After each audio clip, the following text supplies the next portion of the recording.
Hello, my dears. This is Suzanne Knabe-Nicole from Police Science Doctor, delivering your weekly dose of police science snippets.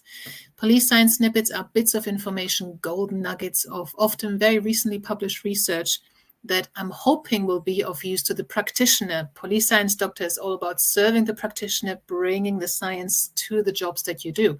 So it's not always easy to find something that is suitable. A lot of the research that is done is highly specific, is more for researchers than for practitioners. So I'm trying to find the bits that would actually be of use to you, something you can put into practice, something you can consider or start thinking about for your role straight away.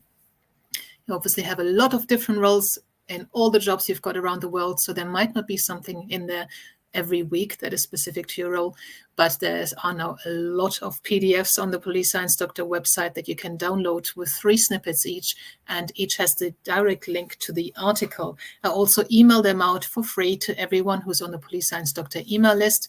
That comes into your inbox every Tuesday. Just Google Police Science, go to Police Science Doctor, and enter your details into the form that pops up, or that you can find at the bottom of each page, and then you'll be on the list, and there's no spam, and you can leave at any time, but you get the password to access the read page, on which you can then get all the previous PDFs and build up yourself a little library and scroll through, browse through, and see if there's any snippets that are of interest to you.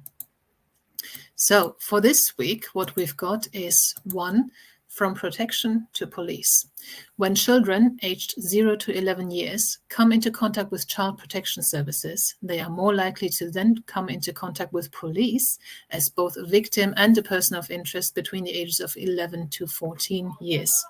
This perhaps suggests that preventative efforts should be concentrated on that demographic. So again, I always preach in my lessons to students, for example, that policing picks up everything that has gone wrong before. Obviously, if somebody needs child protection services, they need much more support than children who don't have issues in their family. And the fact that we're having this pipeline from victimized children who then become further victims or perpetrators is wrong, and that needs to be disrupted. The second snippet for this week is about escape from domestic abuse. Mothers escaping with their children from domestic abuse have often been planning it, but the planning horizon varies. In many cases, the mother's social network serves as a stepping stone during the escape before they continue by moving to a domestic violence shelter.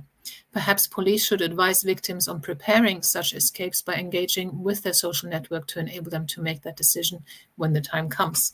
So just laying the groundwork, speaking to victims who are saying that at the time they don't want to leave, just to get them to speak to their social network, friends, family, acquaintances about, if I ever have to, could I come to you? Could I bring my children? Could I bring the dog or something? Anything that enables them to actually leave the abuser if that's what they choose to do. And the third snippet for this week is about electronic monitoring on probation. Using data from over 59,000 probation cases, it is 59,000. I'm not wearing my glasses out of vanity. So using data from over 59,000 probation cases collected over a 40-year time span, this study found that being monitored electronically or by a global positioning system, so GPS, actually decreases the likelihood of positive outcomes and successful completion of probation for offenders.